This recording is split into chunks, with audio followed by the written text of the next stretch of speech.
Jejum de dopamina não existe. Olá, eu sou o Dr. Ronaldo Correia e navegando pela internet, nas redes sociais, eu tenho visto muita coisa errada, muita desinformação sendo falada a respeito de dopamina, de jejum de dopamina, essas coisas. Então, eu resolvi fazer um vídeo aqui para explicar para as pessoas um pouco como que isso funciona, tentar trazer isso de uma maneira simples, para evitar inclusive que as pessoas caiam em golpes, aí, em contos de incautos, porque aí agora já tem aí curso, não, compre aqui o meu curso, de jejum de dopamina, desintoxicação de dopamina. Então vamos entender um pouquinho melhor para não cair nessas furadas aí, né, gente? Boa, a vida já tá tão difícil, né? E tem gente que não tem o mínimo escrúpulo de tirar dinheiro dos outros enganando as pessoas. Então, para começo de conversa, vamos lá. O que é a tal da dopamina? A dopamina, ele é um neurotransmissor, tá? Então, e o que é um neurotransmissor no final das contas?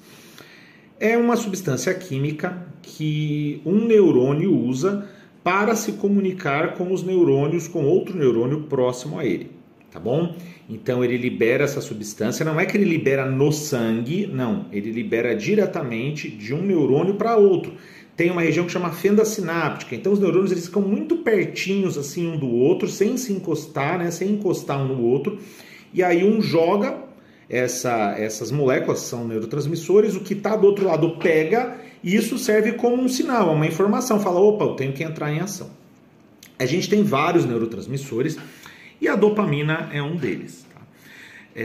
E aí tem, quando o pessoal fala, então, ou seja, dopamina não é um negócio que, nossa, fica ali, age à distância pelo sangue, nada disso, tá bem? Não que você não possa encontrar pequenas quantidades na corrente sanguínea, mas não é bem assim que ela funciona, tá? E aí o pessoal fala assim, não, porque o cérebro inundado de dopamina. Pura bobagem, gente. Você tem regiões específicas, que tem neurônios específicos que trabalham com dopamina, são os neurônios dopaminérgicos, tá bom? As duas vias que a gente tem, principais, que eu vou citar aqui, são nomes um pouquinho complexos, tá bom, gente? A via nigroestriatal, tá? E a via mesolímbica. E só para vocês terem uma ideia, tá? Na via nigroestriatal, problemas com esses neurônios dopaminérgicos, ou seja, a falta de atividade deles, a deficiência, entre aspas, vamos dizer assim, deles nessa via nigroestriatal, vai dar, sabe o quê? As patologias da família do Parkinson, tá? Então você vê, não tem nada a ver com prazer, que é outra grande bobagem, falar que dopamina é molécula do prazer, bobagem, tá? Tanto é que o tratamento para o Parkinson, qual é? Tá? Um dos tratamentos do Parkinson, a gente dar uma molécula, que ele vai ser convertido em dopamina depois, então isso fica mais disponível para o organismo, e agindo naquela região. E aí, eu falo, nossa, a dopamina é a molécula do prazer, você vê o paciente, as pessoas que fazem tratamento para Parkinson aí na rua, rindo à toa? Não, tá? Então, para a gente ver como é muito mais complexo do que às vezes algumas pessoas colocam aqui na internet. Essa é uma das vias, a nigroestriatal. Que tem muito a ver com essa questão de controle dos movimentos, estabilidade dos movimentos, entre outras coisas. Tá? Mas aí a gente tem uma outra via, que essa geralmente é a que tem a ver com essa questão, quando o pessoal vem com esse papo de jejum de dopamina, que é a via mesolímbica. Tá? Bom, para a gente entender um pouquinho a via mesolímbica e como o papel da dopamina nessa via mesolímbica, tá? Não se apeguem aos nomes, tá bom, gente? Se apeguem ao conceito. A gente vai precisar, eu vou precisar explicar para vocês um conceito que é o seguinte, do que é região cortical e região subcortical, tá? Eu vou botar uma figura aqui para vocês entenderem. Quando a gente olha para o cérebro a grosso modo, né, a gente tem uma região, se a gente fosse comparar o cérebro com uma laranja, por exemplo, tá? Então a parte da casca da laranja, a parte mais externa, é a parte do córtex, tá? É a região cortical, que geralmente são aquelas funções superiores, vamos dizer assim, mais do raciocínio, mais refinadas, né, da parte cerebral. Que é uma região antiga, né? Quando a gente vai pensar em termos de evolução das espécies, evolução humana, o que acontece? Ela é uma região antiga, só que a gente tem uma outra região que é muito mais antiga que ela, que são é a região subcortical, onde a gente tem diversos núcleos ali. Por quê? A região subcortical, ela está muito associada à sobrevivência, manutenção do organismo, sobrevivência. Então, assim, a gente, né, as espécies, os animais, eles primeiro aprenderam a sobreviver e depois, né, aprenderam a raciocinar. Então, ele é muito mais antiga. Do ponto de vista de evolução, isso aí é questão que tem, assim, dezenas de milhões de anos, tá? Enquanto a região cortical, ela é mais nova. E então, o que acontece? Essa região subcortical está muito ligada aos instintos primitivos, que é o que mantém a gente vivo, tá? É o que a gente sente, as nossas necessidades básicas, tá?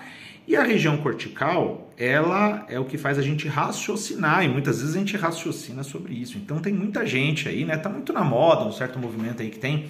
Fala, não, porque eu ser humano, que eu sou um ser racional, frio e calculista e não sei o que. Gente, deixa eu contar para vocês um segredo, tá? A gente fala que o ser humano é um animal racional, mais ou menos, a gente precisa ir devagar com essa conversa, sabe por quê? O ser humano, ele não é um animal absolutamente racional, tá? Ele é um animal como qualquer outro, ele é um animal profundamente emocional, com capacidade de racionalizar e raciocinar em cima desses sentimentos.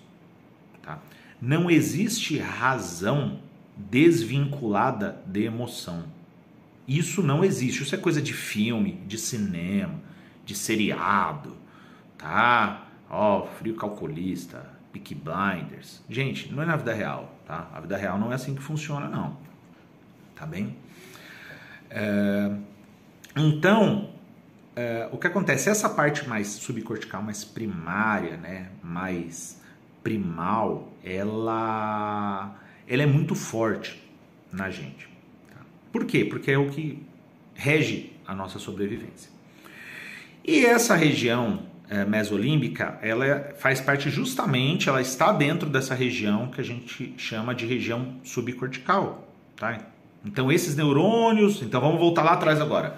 Eu falei da dopamina, que é uma molécula. Aí, a gente tem neurônios dopaminérgicos, tá? Que são neurônios que trabalham baseado na dopamina, né? Que liberam, se comunicam através dessa dopamina, tá? E a gente tem esses neurônios, entre outros lugares, numa região que chama região mesolímbica. E essa região mesolímbica, por sua vez... está muito associada ao que? Mecanismos de sobrevivência. Principalmente comportamento, tá? Indução e repetição de comportamentos. Ou seja, faz muito mais sentido a gente pensar na dopamina como uma molécula associada a comportamento e repetição de comportamento do que prazer, tá? E da onde que veio esse papo de jejum de dopamina? Tá? Tem um teórico, né? Tem ali um médico nos Estados Unidos, ali da região do Vale do Silício, que ele cunhou esse termo, tá? Mas na verdade, assim, foi um movimento um pouco midiático para chamar atenção, e nesse ponto é louvável, tá? Mas aí as pessoas começaram a distorcer um pouco o conceito dele por conta do nome, tá? Porque na verdade não é um jejum de dopamina, vocês já vão entender o que é. Para falar que hoje nós estamos expostos a muitos muitas satisfações imediatas que geram induzem a uma repetição do comportamento que pode ser nociva para a gente, tá? Mas como que isso funciona? Tá? Então, não, mas você falou aí de satisfação, de prazer, e não é a dopamina que dá o prazer? Não. O que acontece é o seguinte: quando a gente faz algo prazeroso, algo que é uma palavra que está na moda agora, satisfatório, né? E esse algo satisfatório pode ser uma interação social, pode ser receber uma recompensa de qualquer tipo, tá? Não estou falando só de dinheiro aqui não, tá? Pode ser uma recompensa num joguinho, pode ser um troféu, um achievement, uma rede social, por exemplo, tá? Pode ser uma substância, tá? Pode ser uma substância, legal ou ilegal, pode ser açúcar, pode ser um carinho, pode ser sexo, tá? Qualquer coisa prazerosa, satisfatória, tá? Quando a gente entra em contato com isso, o nosso organismo entende que isso é bom. E aí essa região mesolímbica, esses neurônios, eles entram em atividade, e aí eles geram uma resposta do tipo assim: puxa, isso é legal, vamos fazer de novo. É legal, faz de novo. Por quê? A gente precisa entender que o mundo que a gente vive não é o mundo que o nosso organismo foi feito para viver. O nosso organismo biológico, a nossa história civilizatória, tá? A nossa evolução civilizatória, ela foi muito mais rápida do que a nossa evolução biológica. Então a gente ainda está intimamente ligado a certos comportamentos, certos reforços, certos mecanismos do nosso sistema nervoso que são lá do homem das cavernas ainda. Quando você não tinha açúcar altamente disponível com facilidade, você não tinha um mercado que você ia lá e comprava a carne que você quer comer, que mesmo coisas como, por exemplo, a procriação, o sexo não era tão simples, né? Você precisava ter um lugar seguro, era um pouco mais complicado, porque era um ambiente muito mais hostil. A água, né? Você não tinha ali uma geladeira que você vai lá e pega uma garrafinha de água a hora que você quiser e toma. Então, esses são mecanismos de sobrevivência que o cara vai lá, tá com sede, ele bebe uma água, por exemplo, ou encontra uma fruta e come aquela fruta, né? O sistema nervoso fala assim: isso é legal, isso é bom, faz de novo, tá? E aí, isso cria-se, né, circuitos e hábitos e repetições de comportamento que eram boas para o ser humano porque favoreciam a sobrevivência. Só que hoje, por mais difícil que eventualmente possa ser, a nossa sobrevivência tende a ser muito mais fácil do que a do homem primitivo, né? Mas a nossa cabeça mudou muito pouco de lá para cá.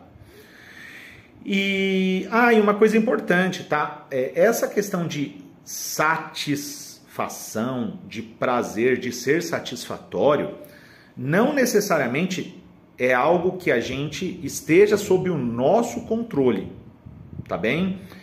A gente tem uma série de mecanismos e que a gente se sente recompensado por muitas coisas sem ter um motivo lógico para isso, tá? São coisas intrínsecas do ser humano, tá bom?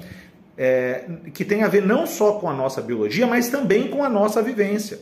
Às vezes algo que é extremamente prazeroso para mim, algum tipo de contato social, por exemplo, alguma atividade de dia a dia, ela é prazerosa para mim porque no meu contexto, da minha história de vida, ao longo do que eu já vivi, do que eu já fiz, tá? Em algum momento o meu cérebro associou aquela atividade a algo prazeroso, tá? Mas não necessariamente existe uma lógica nisso, tá? Foi criado aqui uma associação entre duas coisas, né? Foi feito um condicionamento, um pareamento entre prazer e uma atividade X qualquer, um ato X qualquer. Então, às vezes, algo que pode ser muito prazeroso para mim e satisfatório para mim, pode não ser para outra pessoa, tá? Então tem esse viés, essa outra questão que é importante, gente. Nem tudo é molécula, nem tudo é biologia, nem tudo é química, nem tudo é física, tá? Pura, pelo menos. Bom, e aí o que acontece? Como eu estava explicando, quando a gente faz essas atividades que o nosso cérebro considera como prazerosas, é liberado, esses neurônios entram em atividade, tá? É ativado essa via, tá? E aí você busca aquilo que você quer, você faz a ação, seja mexer na rede social, seja jogar o jogo do tigrinho, apertar o botão do jogo do tigrinho, seja ir tomar uma água, seja ligar pro seu crush, entendeu? E é criada um circuito que reforça isso. Então, é legal, faça agora e faça de novo. E isso gera hábito. Então, na verdade, a dopamina ela é a molécula, entre aspas, né, nessa região que eu estou falando, do hábito. E hoje a gente está exposto a uma série de recompensas imediatas e satisfações imediatas, tá, que reforçam esse comportamento. Mas nem toda recompensa imediata e nem toda satisfação imediata, ela é boa para o ser humano, tá? Muitas vezes, porque o nosso cérebro foi feito para funcionar na base do imediatismo. Tá? Às vezes a gente precisa usar o córtex, e aí, até agora está falando de satisfação imediata, de coisa que você faz assim, pensando muito pouco ou sem pensar. E tem situações onde a gente precisa usar o córtex, e aí esse córtex precisa sobrepujar essas necessidades primárias básicas, essas necessidades nossas mais primais, tá? E a gente estabelecer, olha, em vez de eu fazer isso agora, é melhor eu fazer uma outra coisa, tá? Onde eu até vou ter uma recompensa também, só que mais tardia. Ou então algo que eu nem gosto muito de fazer, mas, para mim, é interessante, é bom e é necessário. Tá? Porque a gente não vive de fazer só o que a gente quer, só o que a gente gosta. Tem coisas que a gente faz porque a gente precisa. E essa história do tal do jejum de dopamina, tá? A ideia é justamente isso, é você refletir um pouco mais sobre essas recompensas que a gente está exposto aos milhares hoje, o tempo todo, a essas recompensas imediatas, e pensar sobre esses hábitos e tentar refletir sobre isso e tentar trocar esses hábitos que levam a recompensas imediatas, mas que são muitas vezes infrutíferas e até nocivas a longo prazo, por outros hábitos, trocar por outros hábitos mais saudáveis, mais produtivos a longo prazo para o ser humano, né? Algo menos hedonista, vamos dizer assim, tá? Então, na verdade, esse papo de jejum de dopamina, tá? Primeiro, você não precisa fazer curso para isso, você não precisa de um aplicativo para isso, tá? Você precisa refletir sobre isso, talvez você precise fazer uma terapia, né? Rever alguns conceitos seus, tá? E basicamente isso é o quê? É trocar hábitos ruins, hábitos imediatistas por hábitos bons. Isso de maneira alguma quer dizer que a pessoa deva se privar de todo e qualquer prazer. De maneira alguma. Só que é preciso ter um equilíbrio entre as coisas. Tá? Porque essa história, essa ideia também da pessoa se livrar, se isentar de todo e qualquer prazer e satisfação imediato, porque é o ser humano, racional, grande bobagem. Isso só serve para deixar as pessoas doentes, tá? Esses radicalismos, assim, você vai sair do radicalismo do prazer imediato, da satisfação imediata e da falta de planejamento e de pensar no que é bom para você e não só aquilo que você quer, porque uma coisa é algo que você quer, tá? Outra é algo que você precisa. Uma coisa é algo que você quer, outra é algo que é bom para você. Mas é preciso ter um equilíbrio, porque se você também deixar de fazer tudo que você gosta, tudo que te dá prazer, para ser uma pessoa absolutamente controlada e racional e isso e aquilo, você vai ficar doente do mesmo jeito, camarada. Porque o ser humano precisa de satisfação, o ser humano precisa de prazer, o ser humano precisa se distrair, o ser humano precisa fazer coisas que o agradem, porque a gente é feito para isso, tá? Ninguém é mentalmente saudável vivendo somente na auto-austeridade.